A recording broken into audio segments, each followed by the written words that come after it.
धन्यवाद सभापति महोदय। चिकित्सा व्यवस्था और जो चिकित्सा शिक्षा का जो आज विषय है उस पर मुझे भी बोलने का अवसर मिला है, इसके लिए मैं आपका आभार प्रकट करना चाहूँगा। माननीय सभापति महोदय, किसी भी प्रदेश की अगर आगे बढ़ने को और उसके विकसित बनने की अगर हम उसकी तरफ देखेंगे तो शिक्षा, चिकित्सा, ये जो दो विषय हैं वो ऐसे विषय हैं जो किसी भी बढ़ते हुए राज्य की रीढ़ की हड्डी है कि वहाँ पर कैसी चिकित्सा व्यवस्था है।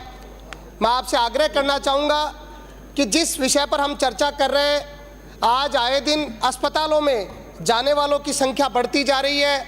आज हर घर में देखो बीमार व्यक्ति की जो संख्या बढ़ती जा रही है प्रदेश में। जो मैं कहना चाहूँगा कि धीरे धीरे जिस प्रकार का खान पान हमारा है उससे हमारा प्रदेश, ये कहना चाहूँगा कि अस्पतालों की तरफ बहुत सारे परिवारों को रुख करना पड़ता है। मेरी महत्वपूर्ण बात यह है कि सदन में जो लोग हम बैठे हैं, भले ही वो पक्ष में हो विपक्ष में हो, लेकिन एक बात पर चर्चा हम जरूर कराएं कि राजस्थान में जो शुद्ध के युद्ध की बात होती है, क्या वो सही रूप से ज़मीन पर होती है? हम सब लोगों को निर्णय करना पड़ेगा कि अस्पताल में व्यक्ति को क्यों जाना पड़ता है, उसकी क्या ज़रूरत है। सबसे पहले हमको इस बात पर चर्चा करानी चाहिए कि बीमारियां कैसे पनपती है। आज पेस्टिसाइड का उपयोग किस प्रकार से बढ़ गया है, किस प्रकार से आज कोई भी अन्न हो या सब्जी हो जिसमें बिना पेस्टिसाइड के वो अन्न और सब्जी हमको नहीं मिल पाती, इस बात पर भी विशेष गौर करने की आवश्यकता है। मैं प्रदेश के सबसे बड़े हमारे अस्पताल SMS हॉस्पिटल, जिसमें मैं कहूँगा कि आए दिन जो प्रतिदिन कम से कम 10 से 15 हज़ार लोगों की OPD रहती है। मैं कल का समाचार पत्र पढ़ रहा था और कल के समाचार पत्र में ये खबर छपी कि OPD में दवाओं का टोटा है, गंभीर मरीज भटक रहे हैं। तो ये हमारे प्रदेश की ऐसी व्यवस्था को दिखाता है कि हम किस प्रकार की व्यवस्था हमने चला रखी है, कैसा चिकित्सा सिस्टम हमने डेवलप कर रखा है। और निःशुल्क दवा योजना में एक साल में 89 सैंपल जो है वो फेल हो चुके हैं। ये इस बात की गवाह है कि हम कितनी चिंता करते हैं, कैसी सरकार चलाते हैं, कैसी चिकित्सा व्यवस्था चलाते हैं, या फिर केवल आंकड़ों का मायाजाल दिखा करके हम इस प्रदेश की जनता को गुमराह करने का प्रयास करते हैं। हम सब लोगों को तय करना पड़ेगा कि जहां पर हम बैठे हैं, जिस सदन में हम चर्चा कर रहे हैं, इस प्रदेश की चिकित्सा व्यवस्था मजबूत बने। आज गांव में जाकर के हम देखते हैं, आज हम लोग जितने जनप्रतिनिधि हैं, मरने वालों की संख्या,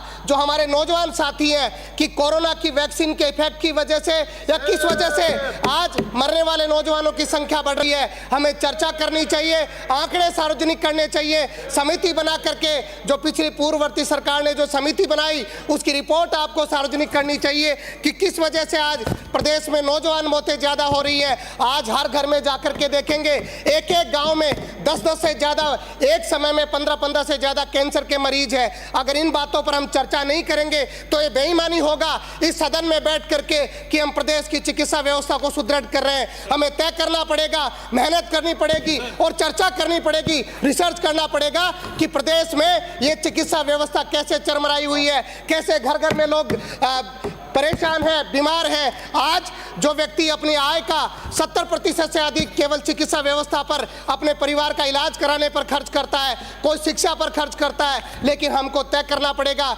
माननीय मंत्री महोदय, मैं आपका ध्यान आकर्षित करना चाहूँगा कि हमें प्रदेश में ऐसा सिस्टम डेवलप करना पड़ेगा, ऐसा मॉडल बनाना पड़ेगा जिससे सबको सुलभ चिकित्सा व्यवस्था मिल सके, सस्ती चिकित्सा व्यवस्था मिल सके। और जो मुख्यमंत्री निःशुल्क दवा योजना हो, गरीब व्यक्ति को इलाज के लिए दर दर नहीं भटकना पड़े, उसके लिए हम सब लोगों को प्रयास करना पड़ेगा।